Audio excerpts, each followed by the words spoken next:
Good afternoon, everybody. This is your girl Tiffany coming through right here, live in effect. Thank you for tuning in. So, today I want to give honor to a very phenomenal woman who have made her transition on this day, 2016. Now, many know her as the author of Isis Paper, and you also seen her on Tariq Nasheed's DVD, Hidden Colors, and she also did lectures. So the person I'm going to honor is Dr. Frances Cress Welsing. So to get started, I'm going to play a video clip that she did, and then I'm going to go into reading her biography and also looking at some more information that she has done as far as like essays and writings and books and whatnot. So with that being said, let's go ahead and get started with the video.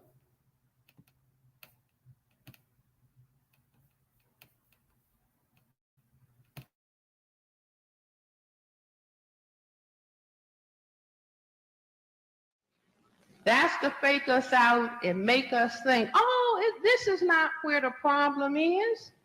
We're not concerned about white genetic annihilation. But when I was on Ron Reagan, when he had that television show coming from California, he had a show on, I guess, racism or people who hate. He had me on that show. I said, but I don't hate white people. But I talked about racism. And next to me was Tom Metzger from Aryan Nations. White supremacists. He was very polite, and I was very polite to him. During the commercial break, I touched him on his arm, and I said, tell me something. How many white people would you say are concerned about white genetic annihilation?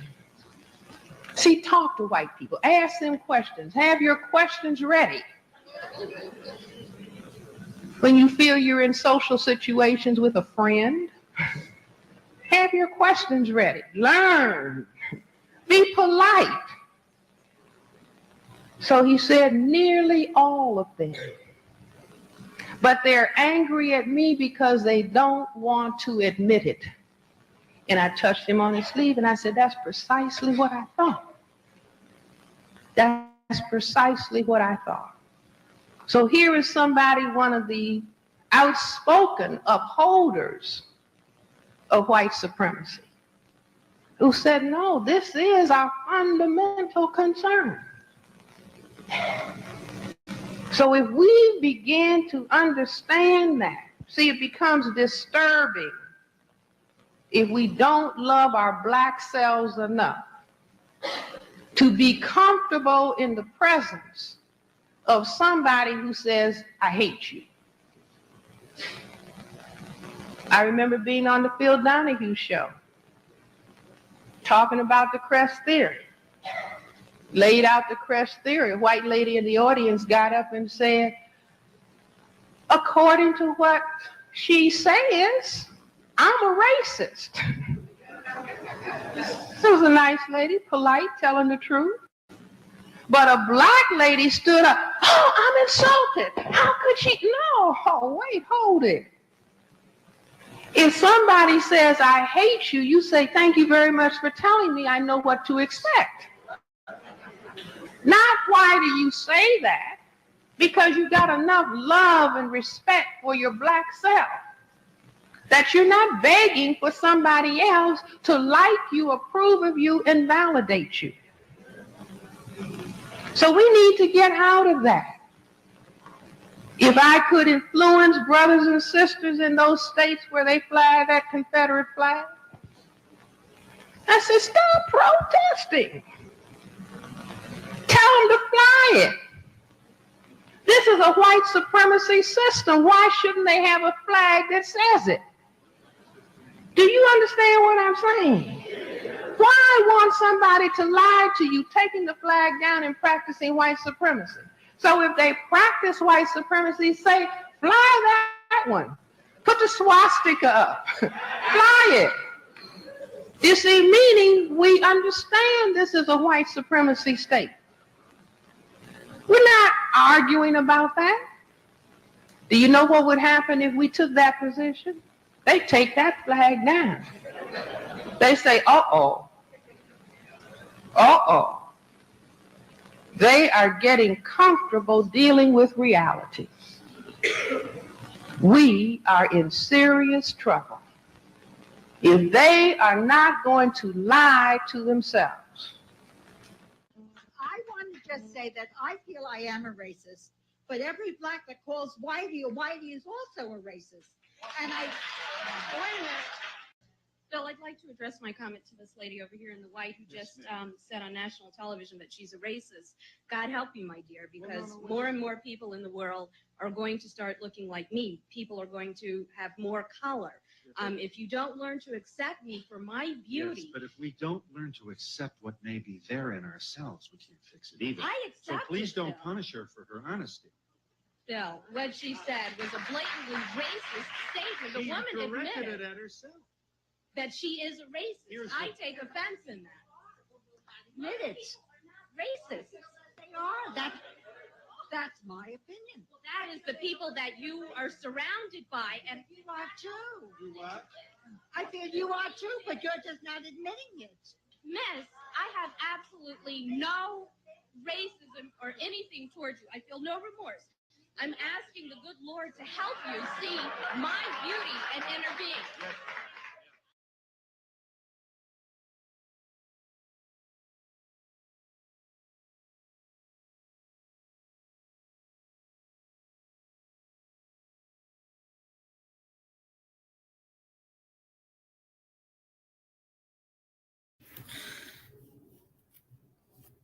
Very powerful. Love yourself. Allow them. Don't protest against the Confederate flag.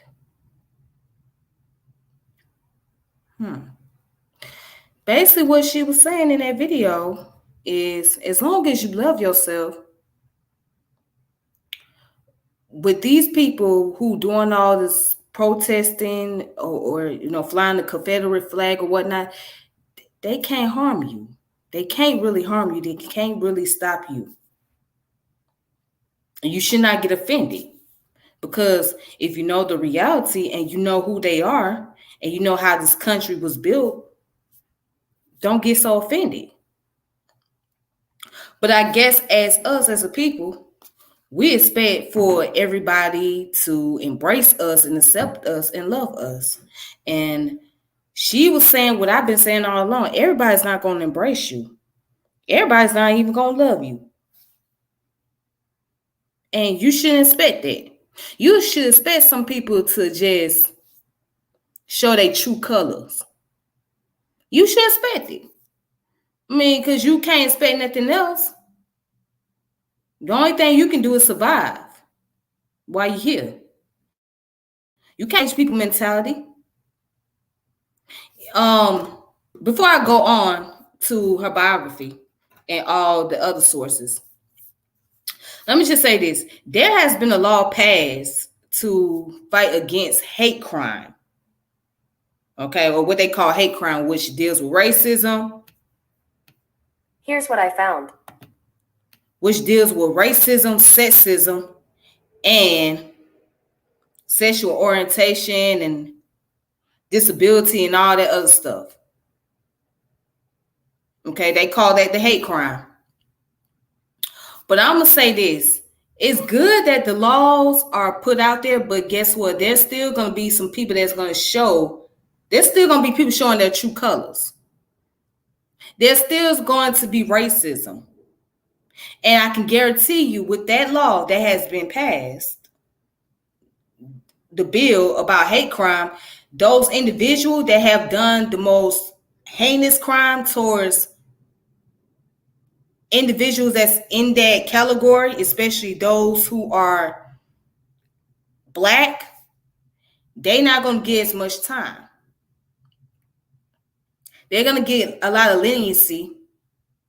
They're going to get the leverage. They're not going to serve that much time in prison. I guarantee you that. So, I mean, this is a good thing that the bill is passed, but I don't see it changing much. That's just my opinion. But anyways, I would like to go ahead and get started with Dr. Welsing and her biography.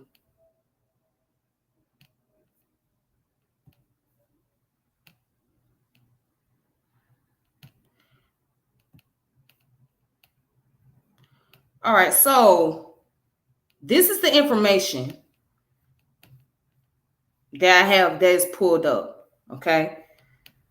So let's start with the introduction. She was born on March 18, 1935. And she passed on January the 2nd, 2016. Okay. She was born Frances Luella Welsing. Frances Luella Crest. That's what she was born as. She was an Afrocentric psychiatrist. Her 1970 essays, The Crest Theory of Color Confirmation and Racism, which I have, offer her interpretation on the origins of what she described as white supremacy culture. Okay. And then she also has the book, which I also have on PDF, which is called The ISIS Paper, The Keys to Colors, which was published in 1991. Now, she had caused controversy after she said that homosexuality among African Americans was a ploy by white males to decrease the black population. Now, again, that did cause some controversy, especially to those who are black in the LGBT community. Yeah, they have some type of, when anytime somebody say stuff, what I noticed about those in the LGBT community, they get triggered anytime somebody has something to say or has some disagreement about homosexuality or lesbianism and things of that nature. I noticed that there's going to be a lot of conflict and controversy. So if anybody publicly speak out and say that they disagree with certain ideologies or certain characteristics or whatever, the first thing they're going to do is call somebody homophobic and attack them. Or somebody who's a supporter of the LGBT community, first thing they're going to do is they're going to attack individuals who may have disagreements about the practices in the LGBT. So that's what I noticed. And so it's not surprising that this became controversial because she said that, especially that you got blacks that's a part of that community. So, but she didn't just cause controversy on this level, but she also caused controversy when it came down to talking about white supremacy as well. But we're going to, hopefully I'll play a video where she was on the Phil Donahue show and whatnot. All right. Let's look at her early life. Now, she was born in Chicago. Her father, Dr. Henry N. Crest, was a physician. Her mother, Ida Mae Griffin, was a teacher. In 1957, she earned a BS, which is Bachelor's of Science degree at Antitage College. And in 1962, she received an MD at Howard University. Okay. So she was an alumni at Howard University. In the 1960s, Welsing moved to Washington, D.C. and worked at many hospitals, especially children's hospitals. While Welsing was an assistant professor at Howard University, she formulated her first body of work in 1969, The Crest Theory of Color Confirmation, and self-published it in 1970. The paper subsequently appeared in the May of 1974 edition of The Black Scholar. This was an introduction to her thoughts that would be developed in the ISIS paper.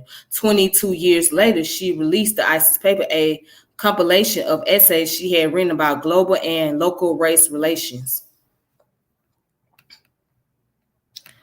All right. Now, this is her career. In 1992, Welsing published the ISIS paper, The Keys to the Colors. The book is a compilation of essays that she had written over 18 years.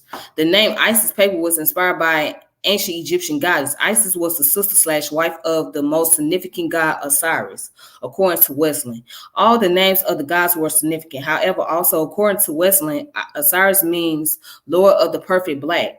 Welsing specifically chose the name Isis for her admiration of truth and justice that allowed for justice to be stronger than gold and silver. In this book, she talks about the genocides of people of color globally, along with issues Black people in the United States face. According to Welsing, the genocide of people of color is caused by white people's inability to produce melanin. The minority status of whites has caused what she calls a preoccupation with white genetic survival. She believed that injustice caused by racism would end when non-white people worldwide recognize, analyze, understand, and discuss openly the genocidal dynamic. She also tackled issues such as drug use, murder, teen pregnancy, infant mortality, incarceration, and unemployment in the Black community. According to Welsing, the cause of these issues is her definition of racism, white supremacy. Black men are at the center of Wesling's discussion because, according to her, they have the greatest potential to cause white genetic annihilation. Oh, that's interesting. So, throughout her career as a psychiatrist, she has been focusing so much on white supremacy and racism. Now, what people don't know is that her teacher, the person who have been her mentor and her teacher, as far as like taking her through the schools, educating her, like taking her through the schools of thoughts when it came to psychology and racism, was Neely Fuller Jr. So Dr. Neely Fuller was the one that mentored Dr. Frances Cress Welsing. She happened to be like one of his mentee and his student. So he been knowing her for a long time, and that's how she really got her start, just being around him and interacting with him and taking all the knowledge that she can from him and expanding it. So Dr. Neely Fuller Jr. was the one that educated Dr. Frances Cress Welsing when it came to psychology and racism. Like, she was under his wing. But a lot of people don't know that. Let's continue. All right.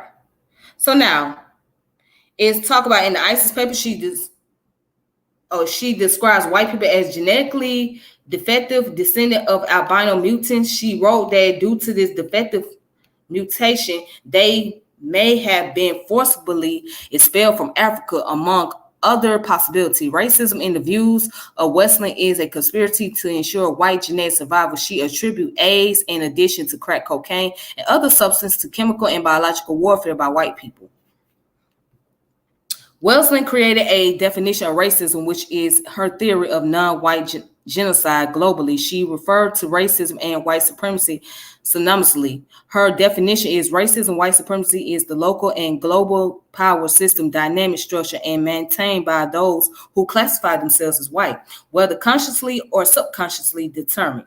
This system consists of patterns of perception, logic, symbol formation, thought, speech, action, emotional response as conducted simultaneously in all areas of people activity: economics, education, entertainment, labor, law, politics, religion, sex, and war. The ultimate purpose of the system is to ensure white genetic survival and to prevent white genetic annihilation on Earth, a planet in which the overwhelming majority of people are classified as non-white: black, brown, red, red, and yellow by white-skinned people.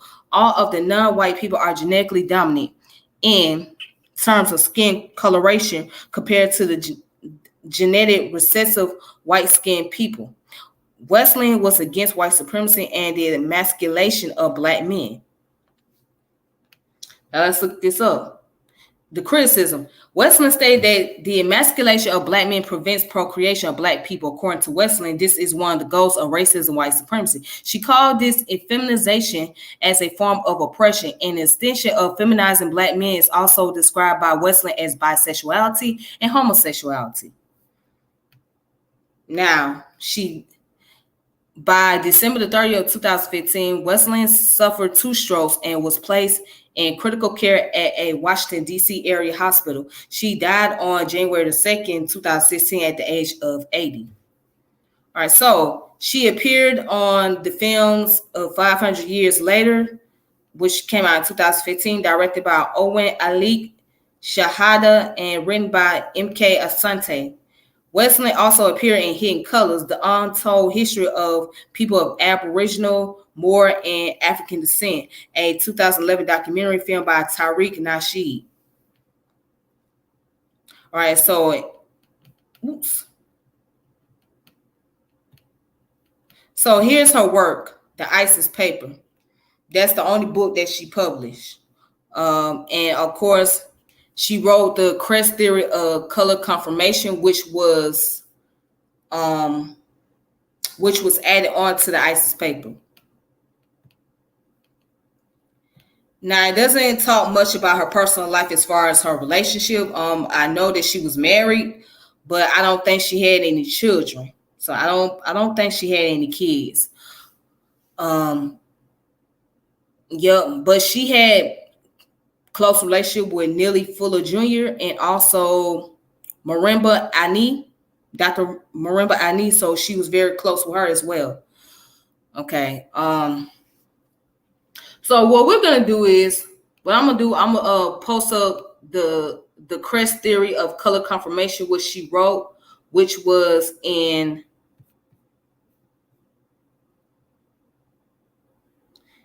which was in 1970.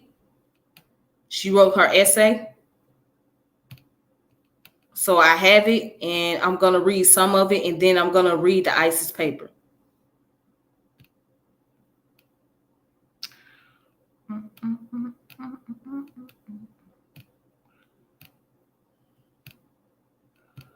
All right. The Crest theory of color confirmation. If you guys can see that. Right there. Okay. So this comes in the Journal of the Black Scholar, Journal of Black Studies and Research. All right. That's where it can be found. And this was published in 1974 in the Black Scholar, but she wrote the essay in 1970. It's called The Crest Theory of Color Confirmation. Confrontation. Why? All right. So I'm going to read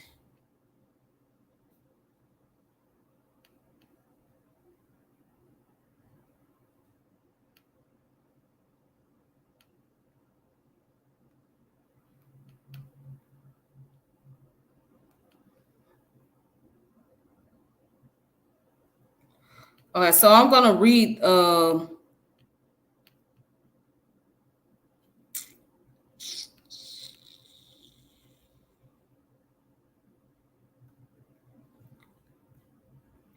I'm going to read the first 2 pages.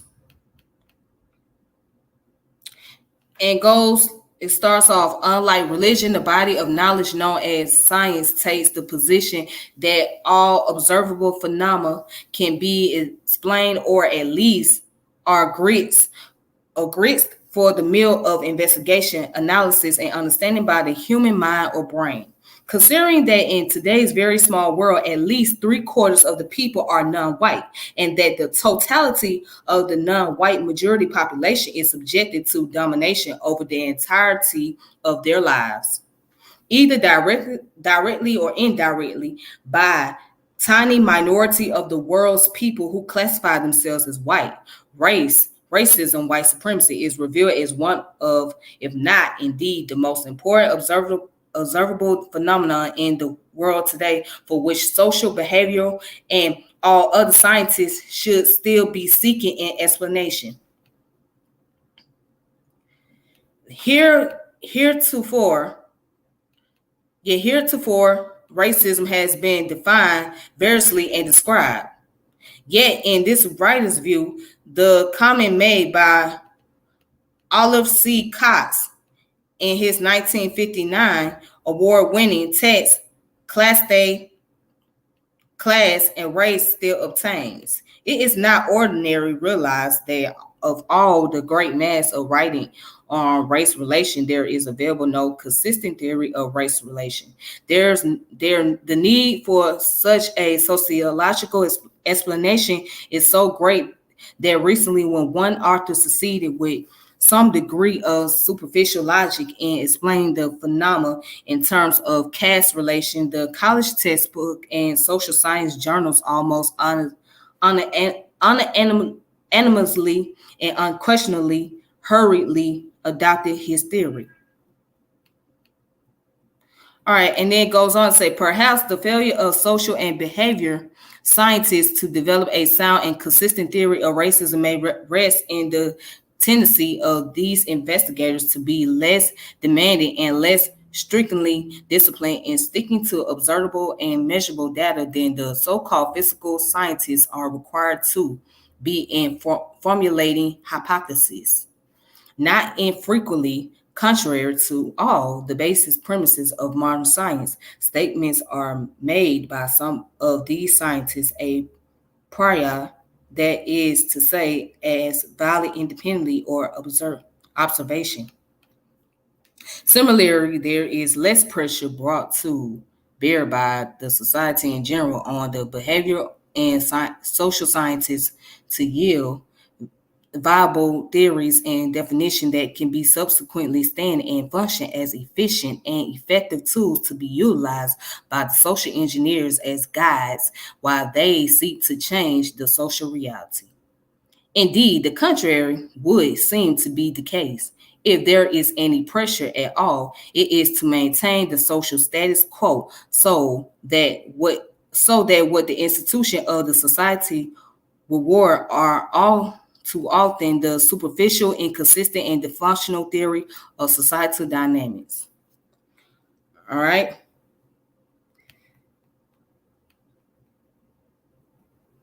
Neely Fuller, in his 1969 copyright textbook for Victim of White Supremacy, recognized the need for a functional statement on racism, one that could be utilized daily by those earnestly seeking to bring about social change. Fuller observed, contrary to most present thinking, there is one functional racism in the known universe, and that is white supremacy.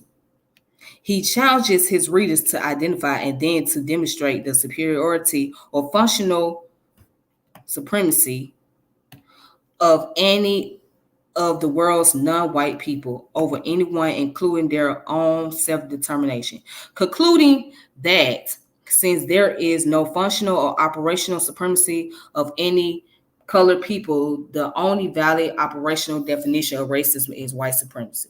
Fuller observed that in spite of any and all statements that the world's non-white people may make about themselves as having economic and or political independence and the like, in the final analysis, they are all victims of the white supremacy process.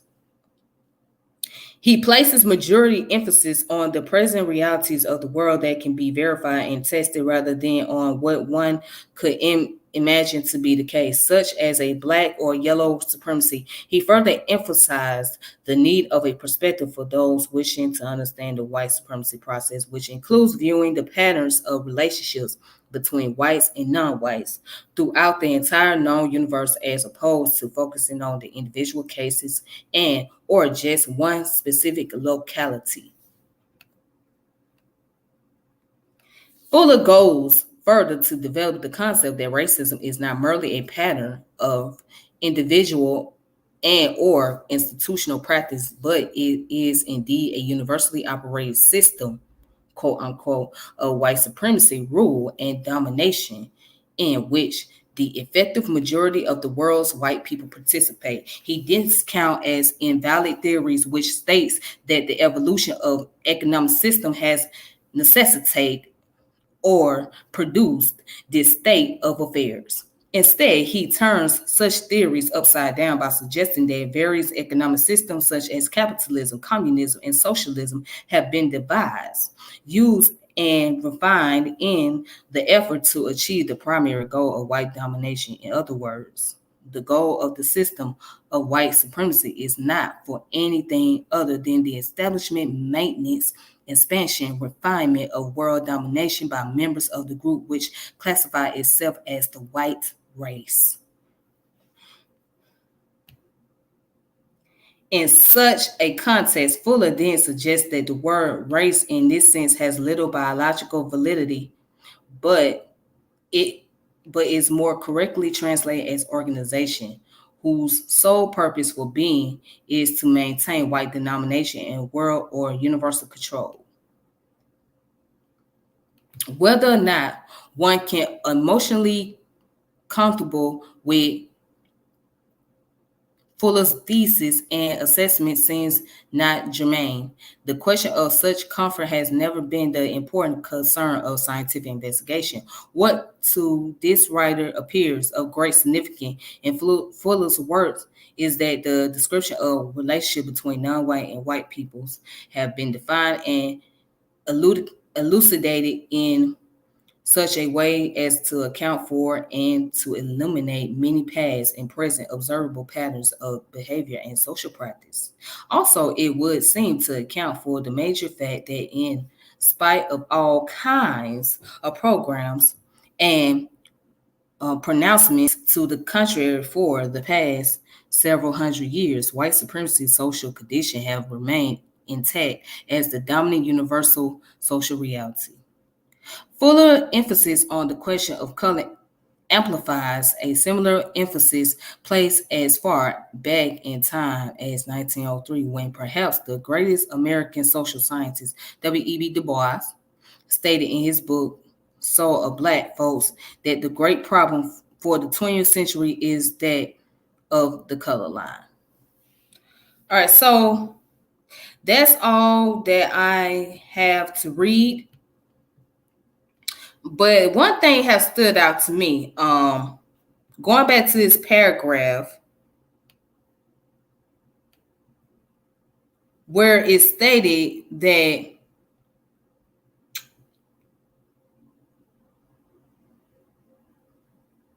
Fuller goes further to develop the concept that racism is not merely a pattern of individual or institutional practice, but it is indeed a universal operating system of white supremacy, rule, and domination in which the effective majority of the world's white people participate.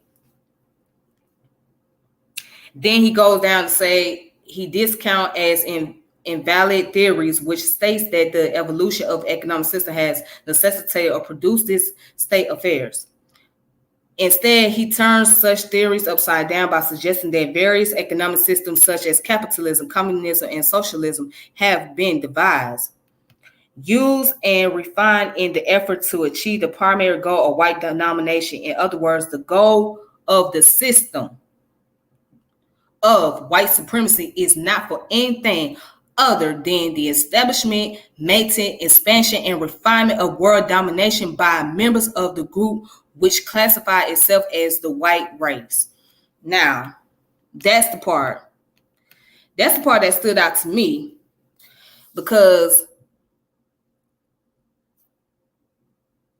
even though she used the sources from Dr. Neely Fuller Jr., does it not explain the characteristic and attitude of what is happening today? And if one cannot agree with that, then they're suffering from what is called cognitive dissonance. So if you cannot agree that all these ideologies that we fall under is pretty much to enhance those who are in the white race or those who are of European descent, then you are under cognitive dissonance. You are.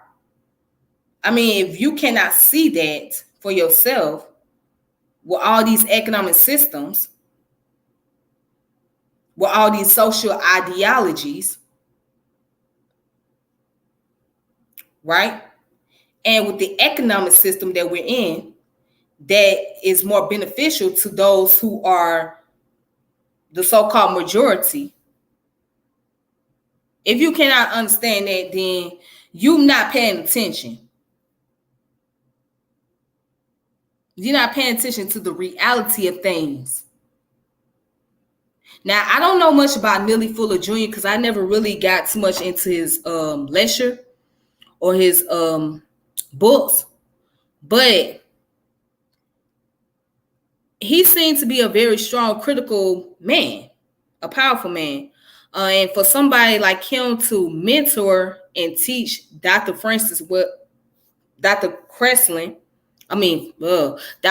Welsing, excuse me, somebody like Dr. Frances, he took her under the wing and he have showed her the ropes and pull back the layers so she can be able to see what's at the bottom. So he have shown her how to look at things from an abstract point of view and then understand the concrete of it. So he really taught her some very strong critical thinking skills. And that's one of the most important things. If you enter into the field like psychology, sociology, or anthropology, or being a psychiatrist or whatnot, one of the key elements is to have critical thinking. You must use critical thinking. You must be able to analyze things. You must be able to see things from the abstract point of view and be able to look at it. Then you can look at it from the concrete. But if you only focus on the concrete and not pay attention to the abstract, then you're going to miss the whole entire point. You're going to miss the whole purpose. You're not going to get why things come into existence, why things happen or anything. You're not going to be able to find the answer to your question that you're trying to look for. So that's why when you go to a psychiatrist or you go to a therapist, right, and you sit down and talk to a therapist about your problem, one of the key elements they do is look into your childhood. Why do they do that? Because they trying to find out what happened in the beginning, and how did it transpire. So what they're looking at is the pathology of things. So if anybody don't know what a pathology is, the pathology is the study of disease and how it mutates over a period of time. So put that in the psychology and sociology perspective. They're looking at the social pathology, all right, for the lack of a better term. So they're looking at what transpired and how has it transcended over into your adult life. And then what else they look at is how your parents have relationship with each other. How was your relationship like with both your parents? What did you witness growing up with both your parents? Because what they're trying to find is that the same transgenerational pathology that's taking place with your parents? So they're trying to find some form of the epigenetics and the pathology. That's why they ask questions. That's why they go into as far back as your childhood, as far back as your parents or whoever raised you, and how these things transpire into your adult life and how it impact your attitude. So going back to the concept that I was stating before about how we are children operating in adult's body, basically we're grown children, mean that you taking the extension of your childhood and making it into your adult life. That childhood never went anywhere. It's just that you have gone through a different phase. You have brought it over into your adult life. So put that in the context of white people. Okay? I'm about to say this. They're like, in a nutshell, they're like those little bratty kids that really want and they spoil And if they can't get it their way, they're going to do whatever they can to stay on top and get what they want, even if that means to take all the resources and take all the materials from other little kids just so they can have what they want. All right. And then also you got to understand, like, places like Europe, like let's look at the countries they come from. All right. Let's look at Great Britain. A lot of those places, they don't have a lot of natural resources.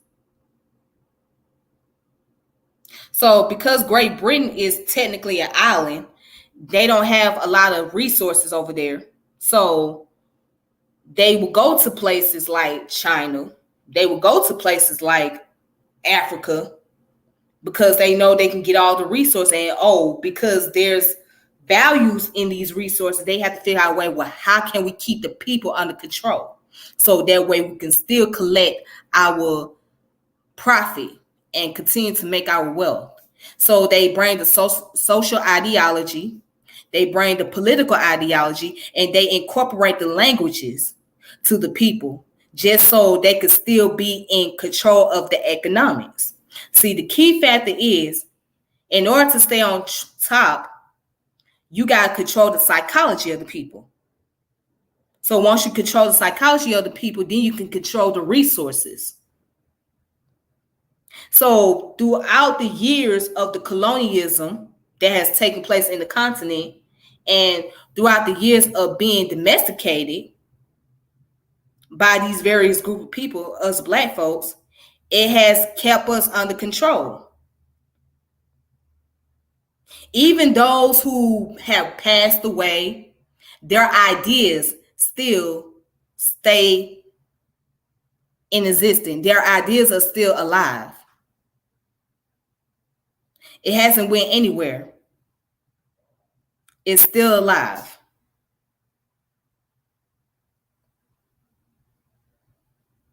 So that's the point that I'm making right there. So the social construct of race was pretty much started by the European. They came up with the idea of race. We didn't come up with no idea of race.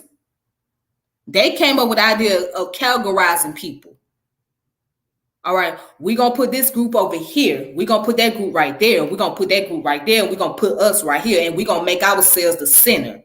We're going to make ourselves the higher figure. We're going to put ourselves on the hierarchy. We're going to put ourselves on the pedestal. That was their attitude.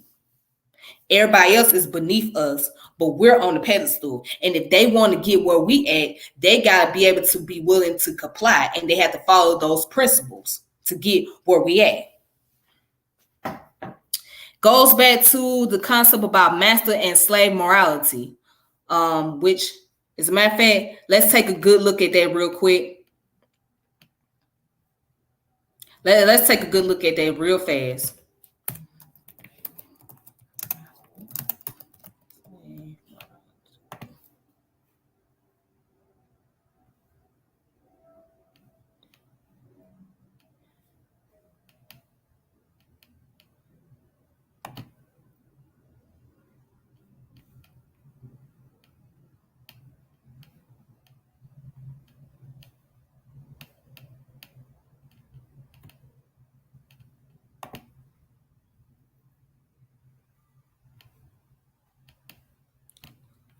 All right, so let me just show you guys real fast before I continue with the ISIS paper.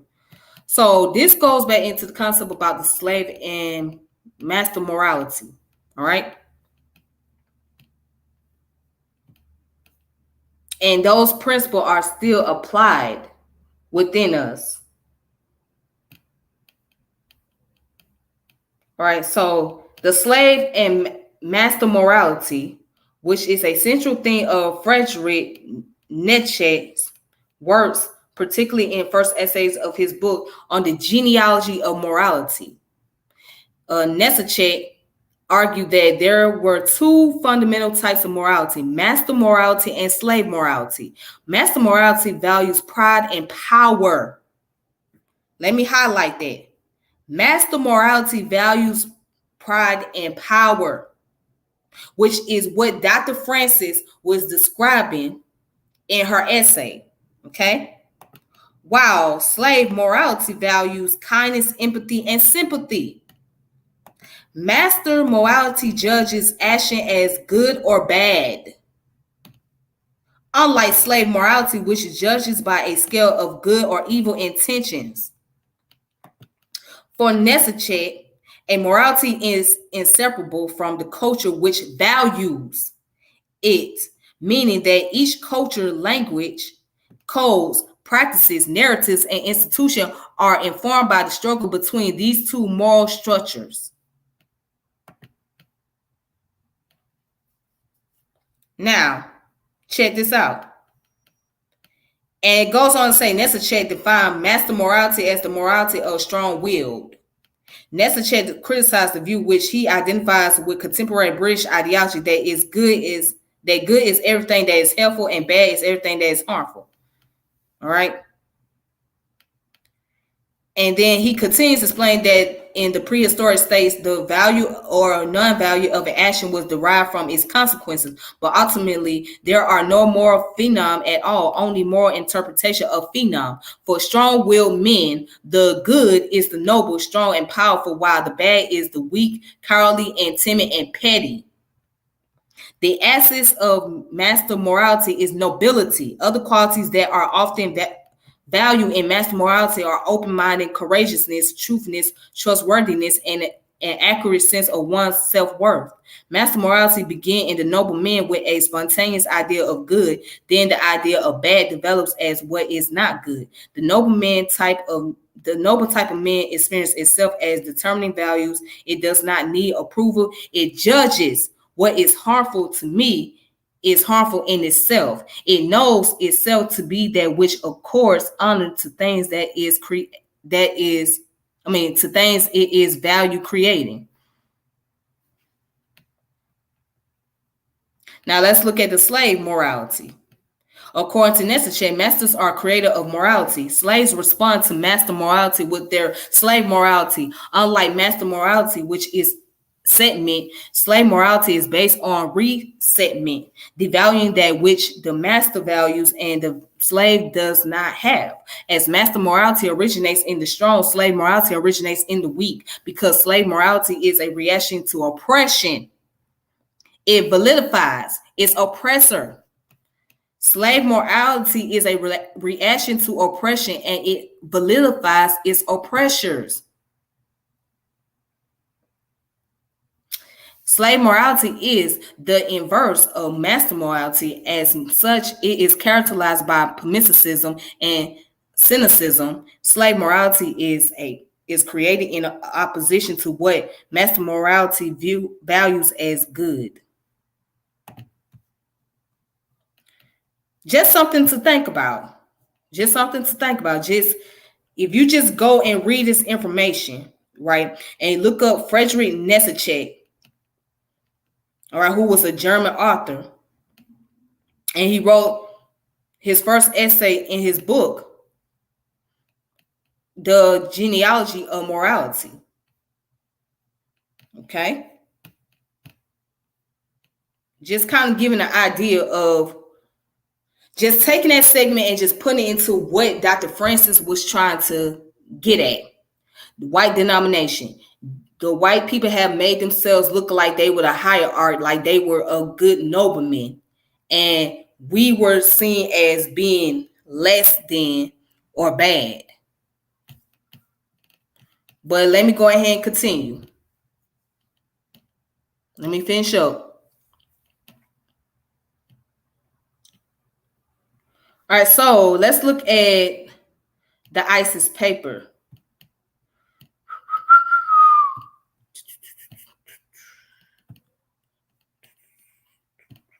All right, that's the ISIS paper.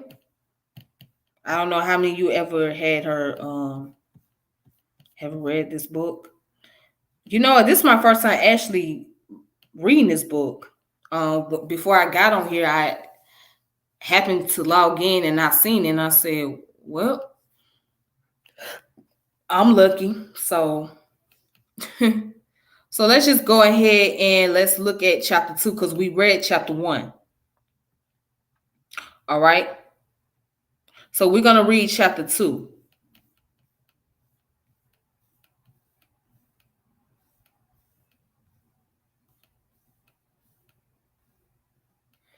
All right, so chapter 2 is called The Origins of Alienation, Anxiety, and Narcissism.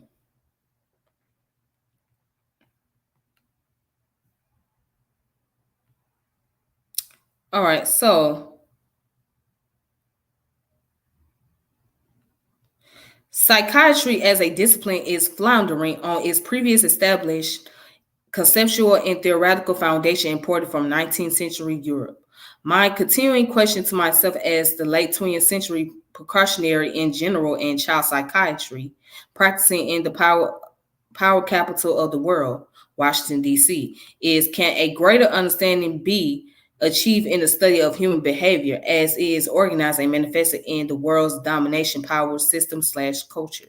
My action is affirmative. We can derive an increasing level of order out of the existing chaos and diagnostic and statistical manual that gets heavier and wordier with each effort. Thereby, we can enhance our diagnostic and treatment skills and increase the possibility of prevention, allowing us to serve a suffering humanity better.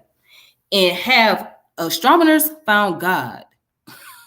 Robert Jastrow states there is a kind of religion in science. It is the religion of a person who believes there is order and harmony in the universe, and every event can be explained in a rational way as the product of some previous event. Every effort must have its cause. Jastrow continues, taking a quotation from Albert Einstein: the scientist is possessed by the sense of universal causation. Pretty interesting. As a social and behavioral scientist, I am convinced it is possible to understand in depth the patterns and system of behavior encountered in the individual and in the broad collective. My further conviction is that we can serve humankind maximally as behavioral scientists and physicians only when we adequately analyze the fundamental causation and logic of these patterns of behavior. It says 3 major foci of attention in Western social and behavioral science, particularly in psychiatry: alienation, anxiety, and narcissism are not unrelated, isolated syndrome abstraction as they have been discussed by Western social and behavioral scientists. These separately described phenomena are not only interrelated, but they have a common origin. But they have a common origin and cause. They are derivatives of the same causal dynamic, although that causal dynamic has remained unidentified. The source of these 3 phenomena is the origin of Western civilization in itself. And I'm just going to leave it right there. All right, so this is the ISIS paper. But what's interesting about this little sentence right here, and have astronomer found God, and where the author Robert Jastrow made the statement, there is a kind of religion in science. It is the religion of a person who believes there is order and harmony in the universe, and every event can be explained in a rational way as the product of some previous event. Every effort must have its cause. That makes me think about the Kabbalion. So, which is the book that I have. And as a matter of fact, I'm going to go get that book right now.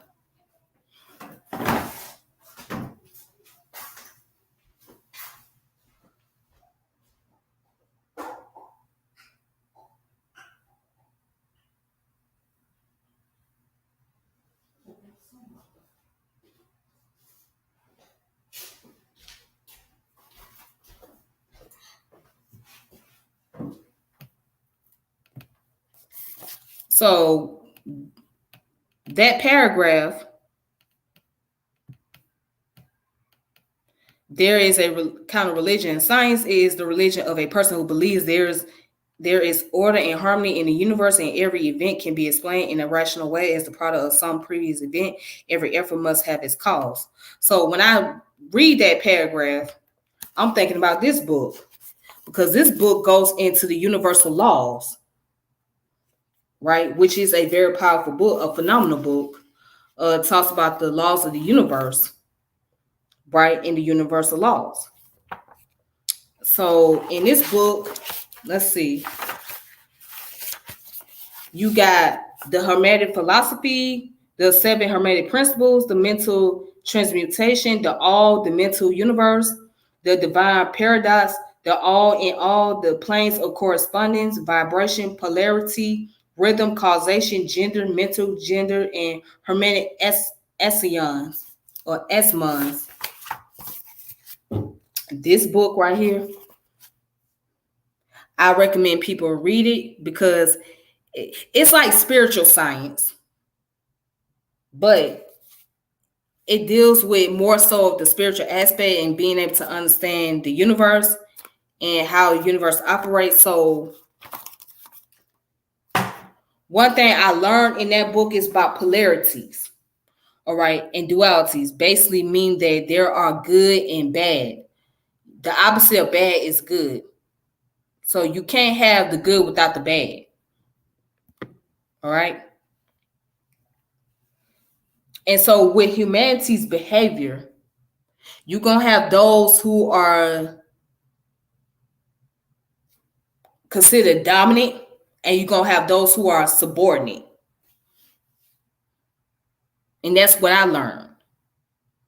So there's going to always be the opposites, because everybody's not going to be on the same level. Everybody's not going to think the same way.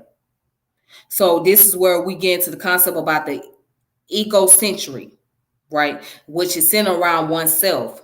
Then you're going to get into the concept about sociocentric, because that means you have shared common ideologies or common thought patterns with those who are egocentric like yourself.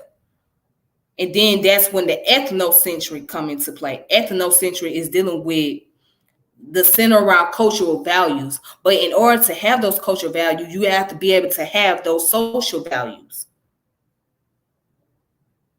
So you have to have all the social ecology, means that you have to be able to have that relationship with your environment, with the people, which brings about a community, because community shows that you have the relationship with those in your environment or those who are like-minded, like yourself. And then, but the main component of them all is philosophy, because philosophy is the mother of all science. So without philosophy, you would not even have all these ideas and these schools of thoughts and these economic system, political system, social system. You would have all these things put into place. It wouldn't be practical without philosophy. So philosophy brings about the epistemology, which deals with the study of the knowledge in itself. And then you bring about the science, which brings about the application of that knowledge. So philosophy introduces the knowledge or introduces the ideology, the principles, etc. But anyways, that's all I have for Dr. Frances Cress Welsing. And I appreciate for those who are watching or who came in and watched the video. So if you want to share this video, you're more than welcome to do so. Please do that. And until next time, take it easy. Thank you guys so much. And I'm out.